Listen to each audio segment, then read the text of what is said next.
आप तो प्रधानमंत्री की तरह ही बोल रहे हैं आज राकेश टिकैत जी।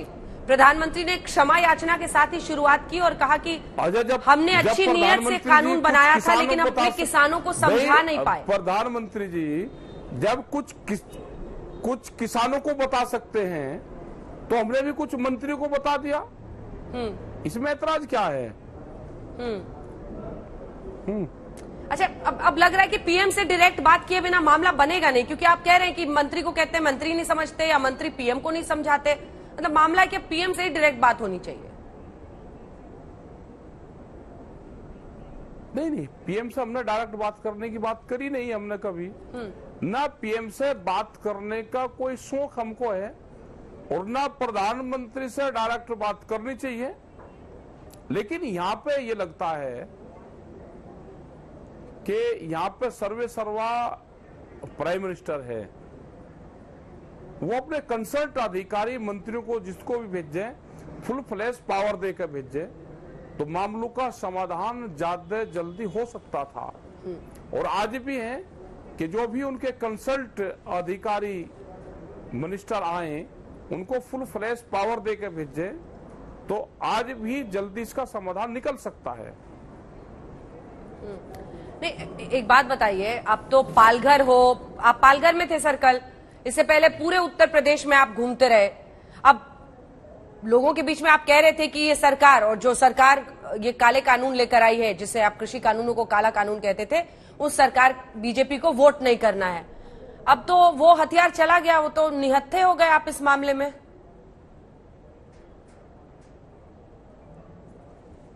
हम कैसे निहत्थे हो गए? हम तो कह रहे हैं कि सरकार काम करे ना, सरकार किसानों का चेहरा बने। भाई सरकार किसानों के चेहरे बने, जिसको वोट जहां देनी होगी दे लगा, वो वोट का तो सवाल है ही नहीं। तो अब हम तो पूरे देश भर में जाएंगे ना, जहां पे मीटिंग होगी, जहां पे समस्या होगी तो हम जाएंगे पूरे देश भर में। वहां क्या बोलिएगा सर?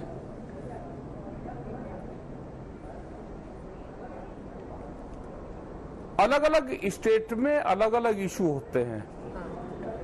यूपी में कई स्टेट सरकार के खिलाफ होते हैं, कई भारत सरकार की पॉलिसी के खिलाफ होते हैं। चलिए यूपी की बात करते हैं। उत्तर प्रदेश में चुनाव है, 22 तारीख उत्तर में प्रदेश तो 22 को क्या करिएगा? यूपी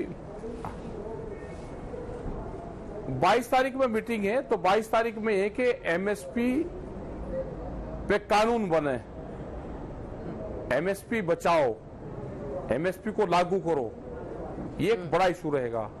अजय टैनी जो गृह राज्य मंत्री है उनकी बर्खास्तगी एक बड़ा इशू रहेगा, उनकी गिरफ्तारी एक बड़ा इशू रहेगा। वहां पे फसलों पे एमएसपी पे खरीद नहीं होते, वो एक बड़ा इशू रहेगा। तो ये सारे इशू वहां पे 22 तारीख में रहेंगे। अच्छा, एक बात बताइए, आपने कहा कि शायद हम मंत्री जी को नहीं समझा पाए या फिर मंत्री जी पीएम को नहीं समझा पाए। प्रधानमंत्री समझे ना, एक तरह से उन्होंने देश के अन्नदाताओं के सामने, आप लोग जो आंदोलन कर रहे थे उनके सामने नमन किया। कोई भी दूसरा कानून, कितना विरोध हुआ सीएए का, विरोध आर्टिकल 370 की वापसी जब हुई, लेकिन इन कानूनों पर सरकार ने अपना स्टैंड नहीं बदला, लेकिन किसानों के सामने सरकार झुकी। अब थोड़ा सा तो आपको भी समझना और झुकना पड़ेगा। कैसे मामले को आगे बढ़ता हुआ देख रहे हैं आप? क्योंकि अब फिर ठंड आ रही है सर, पूरे देश को चिंता हो रही है, आप लोग फिर वहीं ठंड में बैठिएगा।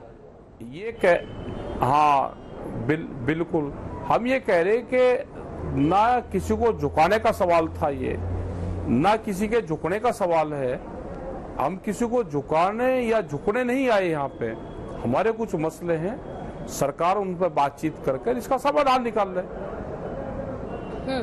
कल फिर किसान दिल्ली में आंदोलन करने ना आए, उसकी एक कमेटी बन जाए और जो भी सरकारों से बातचीत होगी उस कमेटी के माध्यम से उनका समाधान निकले।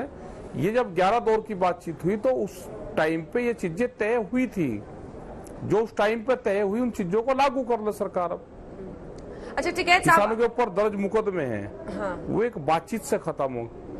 टिकैत साहब, आप अब वो कह रहे हैं प्रधानमंत्री की इसी महीने जो संसद सत्र होगा उसी में संवैधानिक प्रक्रिया की शुरुआत होती है।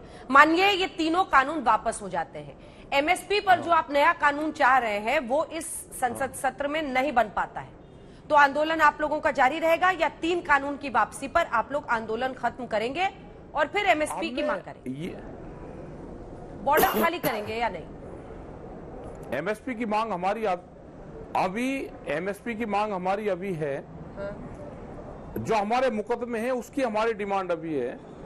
जो 750 किसान शहीद हुए उनकी डिमांड अभी है। तो सरकार ये बातचीत शुरू करे, बातचीत से इसका समाधान निकलेगा। बातचीत कर ले, बातचीत में क्या दिक्कत है उनको बात करने में? नरेंद्र तोमर जी से बात कीजिएगा। स्वतंत्र देश है,